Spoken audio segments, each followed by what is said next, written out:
Bien-aimés dans le Seigneur, bien-aimés qui ne sont pas encore dans le Seigneur et toute personne qui aura l'opportunité d'écouter ce partage, bonjour et soyez les bienvenus. Le thème de notre partage ce matin va être intitulé « L'amour de Christ pour nous ». Bien-aimés, j'étais en train de lire le passage de Jean 10 à partir du verset 11. C'est un récit que nous connaissons tous. C'est le récit qui parle de Christ comme étant le bon berger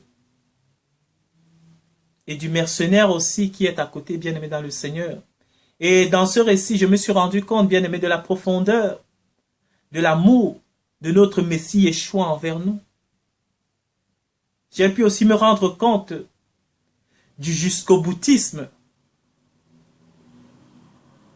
de Christ, du don de soi de Christ vis-à-vis de ses brebis. Il avait dit qu'il est le bon berger et qu'il serait capable de donner sa vie pour ses brebis. Et c'est ce qu'il a fait, bien-aimé dans le Seigneur.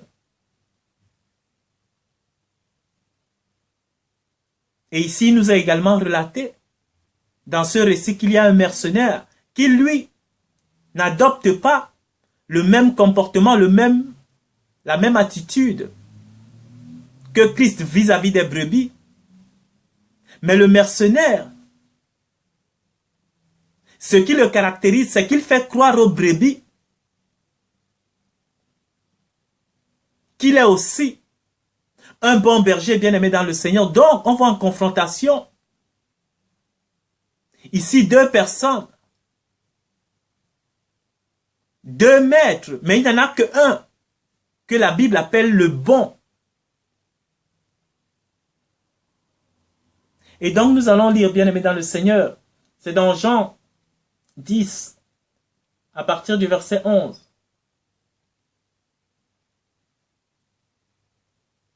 Il est écrit, « Je suis le bon berger. Le bon berger donne sa vie pour ses brebis. Mais le mercenaire qui n'est pas le berger et à qui n'appartient pas les brebis, voit venir le loup, abandonne ses brebis et prend la fuite. Et le loup les ravit et les disperse. Le mercenaire s'enfuit parce que il est mercenaire et qu'il ne se met point en peine des brebis. Je suis le bon berger, je connais mes brebis et mes brebis me connaissent. Comme le Père me connaît et comme je connais le Père, je donne ma vie pour mes brebis. J'ai encore d'autres brebis qui ne sont pas dans cette bergerie. Celles-là, il faut que je les amène. Elles entendront ma voix. Il y aura un seul troupeau et un seul berger. Bien-aimé dans le Seigneur, la parole nous dit ici qu'il y aura un seul troupeau et un seul berger. Mais dans le récit, nous voyons que le Messie Yeshua, qui est le bon berger, justifie sa position de bon berger en donnant sa vie pour ses brebis bien-aimés, ce qu'il a fait. Et qu'il y a aussi un autre qui veut prendre la position du berger, mais qui n'en est pas un, qui est un berger de substitution, qui est un berger fourbe, qui fait croire aux brebis qui manquent d'entendement, aux brebis qui sont des brebis galeuses, parce que bien aimé dans le Seigneur, quand vous constatez, j'ai eu à voir des documentaires sur ceux-là qui gardaient des cheptels, des bœufs, des vaches, des troupeaux de brebis. Ces gens, bien aimés dans le Seigneur, quand ils s'annoncent à leurs brebis, quand ils veulent commencer à regrouper leurs cheptels, bien aimés dans le Seigneur, qu'est-ce qui se passe souvent? Ils utilisent soit leur voix, ou soit parfois des instruments. Et bien aimés, les brebis qui leur suivent ne confondent pas la voix du berger bien aimé dans le Seigneur. Quand le berger vient, il commence à appeler ces brebis bien aimés, les brebis le suivent. Et ces brebis-là ne confondent pas sa voix à la voix d'un autre. Si vous venez et vous simulez la voix du berger bien aimé dans le Seigneur, les brebis vont le détecter immédiatement, ils ne vous suivront pas.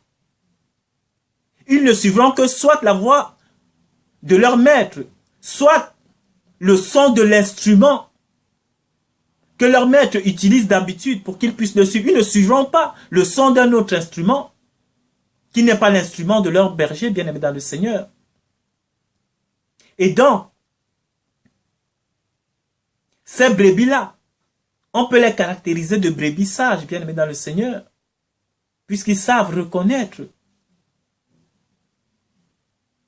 la voix de leur maître. Et ceux-là que le mercenaire égare, ceux-là que le mercenaire distrait, ceux-là que le mercenaire use de ruse pour les éloigner du troupeau, afin de les dévorer, bien-aimés dans le Seigneur. Ce sont des brebis rebelles également, qui généralement connaissent en même temps que les autres la voix et le son de la voix de leur maître. Ils connaissent où ils ont appris à entendre la voix et le son de l'instrument que le maître utilise. Mais pendant que les autres brebis étaient assidus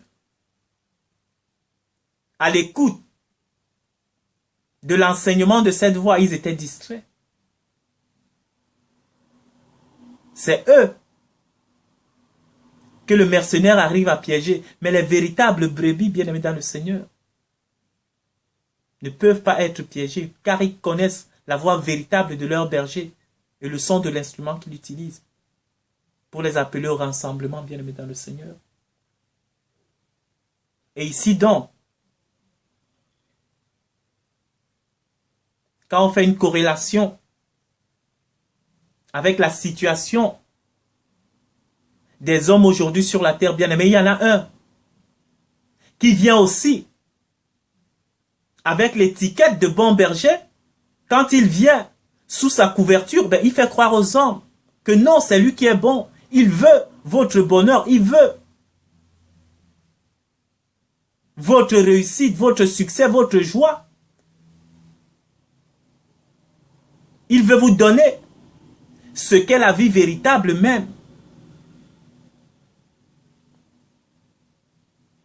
Et quand il vient avec des artifices et des paillettes, bien-aimés dans le Seigneur, puisque c'est ce que l'homme charnel, l'homme animal aime. Mais quand il fait du bien à la chair de l'homme sur son plan physique, quand tu lui donnes des habits, quand tu lui donnes de quoi nourrir son ego, de l'argent, des biens matériels, mais la brebis insensée ici prend le mercenaire pour le bon berger. Il prend le mercenaire pour le bon berger, bien-aimé dans le Seigneur. Mais ce qui est bien ici de constater, bien-aimé dans le Seigneur, c'est que Christ, il s'est sacrifié pour ses brebis. Ce que le mercenaire n'a jamais fait. La Bible me dit que quand le moment du sacrifice arrive, le mercenaire, il prend la fuite.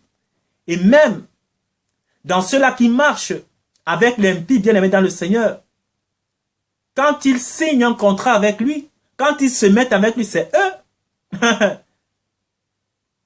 qui se mettent en péril.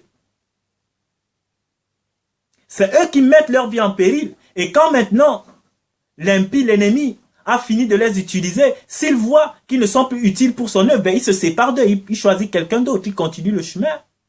Il ne se sacrifie jamais pour ses brebis. Mais aujourd'hui, pour nous, ceux qui sont les fils d'Élohim, Christ nous a montré le chemin. On ne peut pas douter de sa sincérité puisqu'il l'a fait. On ne peut pas douter de son amour puisqu'il l'a fait, bien-aimé dans le Seigneur. Il s'est donné, il s'est sacrifié pour que nous ayons la puissance, la capacité de nous tenir face à l'impie, la capacité de nous extirper de la domination du méchant. Ce n'est que grâce à son sacrifice que nous sommes capables de nous soustraire à celui qui gouverne ce monde. Mais si il ne s'était pas sacrifié, bien aimé, aucun homme sur la terre n'aurait eu la force d'avoir l'ascendance sur Satan. Mais comme il a donné sa vie ici pour ses brebis ont la victoire sur le monde et sur le chef de ce monde qui est Satan, bien aimé dans le Seigneur. Mais ceux qui sont dans le camp de Satan, Satan ne s'est jamais sacrifié. Les bien-aimés qui m'écoutez, mais qui êtes encore sous la domination de ce méchant, il ne s'est jamais sacrifié pour vous. Il vous fait croire qu'il vous aime, il vous fait croire qu'il vous veut du bien, puisque vous ne vous définissez que comme chair, vous ne vous définissez que à partir de ce corps visible, bien-aimé dans le Seigneur, il le sait. Mais Satan lui-même sait que l'homme, de par sa nature, est tout d'abord esprit avant d'être corps, bien-aimé dans le Seigneur. Et cela, le Messie Yeshua nous l'enseigne dans le livre d'Hébreux. La Bible dit qu'avant qu'il ne rentre, qu'il ne pénètre le monde, bien-aimé dans le Seigneur, il dit à son Père que tu m'as fait un corps dont le corps a juste été fait pour abriter l'esprit de Christ dans ce monde. Le corps a été fait pour que Christ soit visible dans ce monde physique. Mais sinon, au commencement, Christ est esprit. Et les hommes qui s'attachent à lui sont aussi esprits. Ceux qui se joignent à son sacrifice, ceux-là qui adhèrent à lui, ceux-là qui acceptent d'être véritablement ses brebis, ils sont esprits. L'homme est esprit. Mais puisque Satan sait que vous vous définissez, vous mes bien-aimés, qui êtes encore dans les mains du méchant ou qui, sans le comprendre de manière consciente ou inconsciente, sont encore sous sa trappe, ben puisque vous ne connaissez pas le vrai visage de qui est le maître, qui ne l'est pas, ben n'importe qui peut se présenter comme le bon maître, vous l'accepterez, parce que vous vous définissez comme étant physique, charnel, et comme il le sait, ben il va vous mettre votre plan physique, la chair à l'aise, selon le monde bien sûr. Il va vous donner tout ce qu'il faut. Ben, s'il faut qu'en vous donnant ces choses, votre âme reste captive éternellement et finisse par avoir le même sort que lui, bien-aimé dans le Seigneur, il ne va pas s'en priver. Et c'est ce qu'il fait. La Bible dit ici que le mercenaire, quand il s'agit à son tour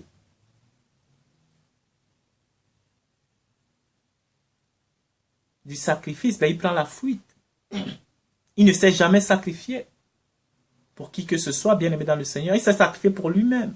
Il a désobéi pour prendre la place de celui qui est, pour prendre la place du Créateur. Il s'est rebellé et il a été chassé parce qu'il s'est rendu compte qu'il ne pouvait pas faire le poids face à celui qui est le Créateur de toutes choses. Et la Bible nous dit encore ici au verset 13 que le mercenaire s'enfuit parce qu'il est mercenaire et qu'il ne se met point en peine des brebis. Il ne se met point en peine de toi, mon frère, ma soeur. Qu'il écoute encore. Mon frère, ma soeur, qui demeure encore sous ses joues. Qui fait encore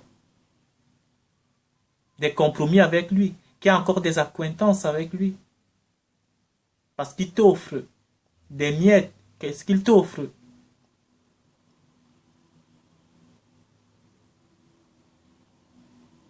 La satisfaction de ton être physiologique qui est amené à passer bien aimé dans le Seigneur. Ce n'est pas bon, ce n'est pas mauvais, pardon, de prendre soin du corps. Je ne suis pas contre le corps, ni contre la chair. Si le Père nous a donné, on doit en prendre soin. Je ne dis pas non, mais le Père sait à prendre soin du corps et de la chair, mais il te fait, c'est que le Satan fait peur aux gens, c'est de dire que si vous prenez ce chemin-là, qui est le chemin de Christ, mais voyez comment il a fini, c'est un chemin de perdition. C'est un chemin qui va vous amener à la pauvreté, à la mort, à l'humiliation. Tout le monde va vous rejeter. Parce que vous ne serez plus rien aux yeux du monde. Mais la Bible dit que ben, le monde aime ce qui est à lui. C'est un choix que la brebis doit faire si elle veut appartenir au monde ou appartenir au Père. Et en prenant le chemin du Christ,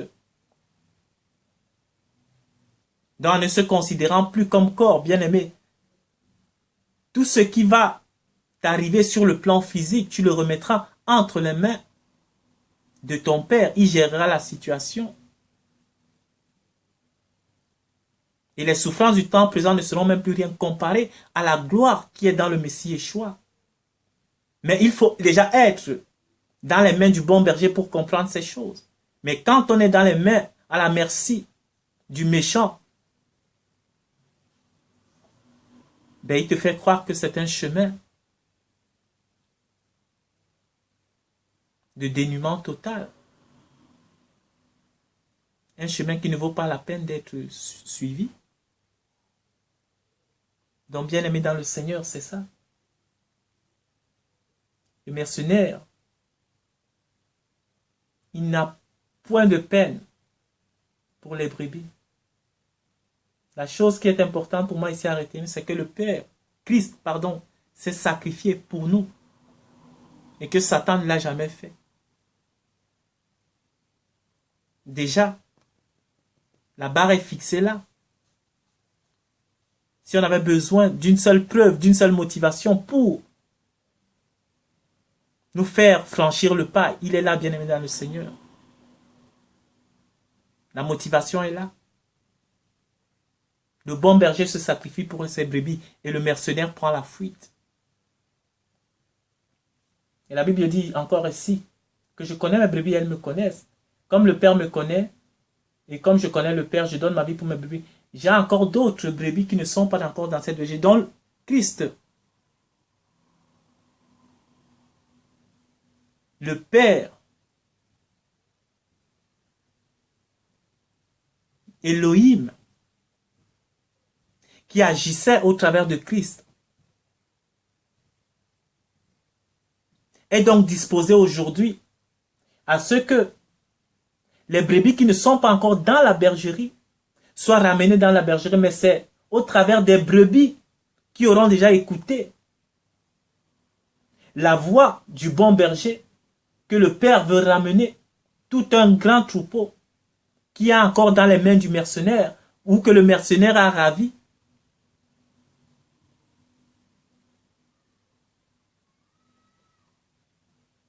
Le Père veut, au travers de ces brebis disponibles, ramener ce troupeau à la maison.